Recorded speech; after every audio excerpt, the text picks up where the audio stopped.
Hello dear viewers, a very warm welcome to our channel. It's very good to have you here. In this video, we are going to have a look at comparison between helical gear and spur gear. This is a spur gear. Right here you see a spur gear on a counter shaft. Here is another spur gear on the output shaft. And the rest of the gears are helical gears. Right here you see helical gears. And here we have a spur gear. Both helical and spur gears are widely used in power transmission systems, but they have distinct difference in design, performance, and application.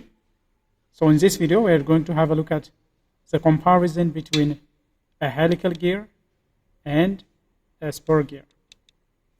Let's begin from the orientation of the teeth. When you look at the orientation of the teeth on a spur gear, as you can see right here, it is straight and parallel to the axis of the shaft, parallel to the center line of the gear. There is a center line of the shaft, and the teeth of the spur gear is parallel, and it is placed in a straight line. Same thing is true for the one on the output shaft. Also, on idler gears, we use same. If you see right there, there is an idler gear that is used to engage reverse gear. So on reverse gear also, we have a similar configuration. So we have a straight and parallel to the axis. But when it comes to a helical gear configuration, the teeth of the helical gear, it is angled. There is a center line straight, and here the teeth is angled. As you can see, it has a helix shape. It is relative to the shaft axis. The teeth is angled. So this is the one basic teeth orientation difference. When you look at the contact pattern between the teeth, there is a sudden line. When these two teeth are in contact, there is a sudden line of contact. Entire tooth engaged at once. So one teeth will be inserted between these two, and that's it. There is only one gear in contact at a single time. When it comes to the contact methodology, it is a sudden contact. One is out immediately, another is inserted in between. But when it comes to helical gears, there is a gradual contact. As you can see, one end will start contacting right there, and then it will gradually contact to the other side. So gradual contact is there. It will start on one end, and then it will then roll across. So this is the method of contact when the gears are engaged. When you look at the load distribution on the gear, how load is distributed on these gears, when it comes to a spur gear, it is concentrated on the single teeth at a time. As I have said earlier, when these two gears are selected, when gears are meshed in this type of arrangement, only two gears, only one gear is selected, as you can see. Look, when gear is selected, only one gear is inserted in between. So power will be transmitted only on a single teeth. So it is concentrated on a single teeth at a time. When it comes to a helical gear configuration, however, load is distributed over multiple teeth because there are more than one teeth engaged at a single time. Load is distributed. So that is a main, very crucial difference. Look at how it is engaged, for example. Right here, you can see how it is engaged. As you can see, there are more than one teeth engaged at a time. This one is engaged, this one is engaged, and this one is about beginning contact. So you can see load is distributed over multiple teeth due to helix angle. This will make the load carrying capacity of the helical gears very much more than that of the spur gear. On a spur gear, however, you can see there is only one gear that is engaged at a time. Only one gear is inserted in here. Power will be distributed only with that one gear. When we look at the axial thrust, on a spur gear, there is no axial thrust. When this is rotating, there is no axial component of the power, so there will be no axial thrust. But when it comes to this type of configuration where we have a helical gear arrangement, generally axial thrusts are there, so it requires thrust bearing for support. So this is comparing the tooth design and geometry of a helical gear and spur gear. Let's go ahead and compare performance characteristics. When we look at the efficiency of a spur gear is high. We have 98 up to 99% efficiency due to minimum sliding friction between these two gears. But when it comes to helical gears, due to multiple contact and multiple friction, the efficiency is slightly lower. we have efficiency of about 96 to 98% due to sliding friction from helix angle. So that is how efficiency is compared. When we look at vibration during operation, this will have noisy operation. Spur gears will have a noisy operation.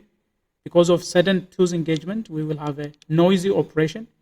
But when it comes to a helical gear, we have a quieter operation because of a gradual engagement that reduces impact. So we have a quieter operation. On this gear, we have a quieter operation.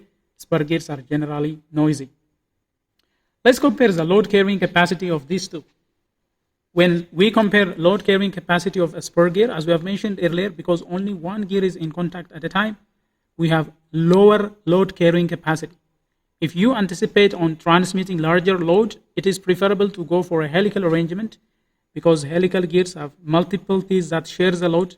There are multiple gears that are engaged and that share the load, so they have a higher load carrying capacity compared to a spur gear. When we look at the speed sustainability, when we look at a speed suitability, spur gears are best for low speed to moderate speed operation. That is why on most vehicle transmissions, we will be using spur gears only on reverse and first gear.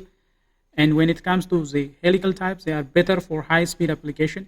So as you can see on this transmission, for example, besides the first and reverse gear, all the other speed gears are helical gears. When you look at the durability of the gears, spur gears are prone to wear under heavy loads. As we have said, they are noisy in operation. They have large impact on the teeth. And when it comes to a helical gear, it is more durable due to distributed load.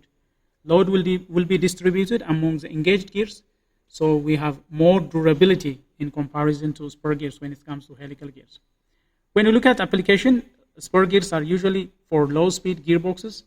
They are used on low-speed gearboxes, but helical gears, they are used on high-speed gearboxes, as we have mentioned earlier. So that is a very simple comparison between a helical gear and spur gear.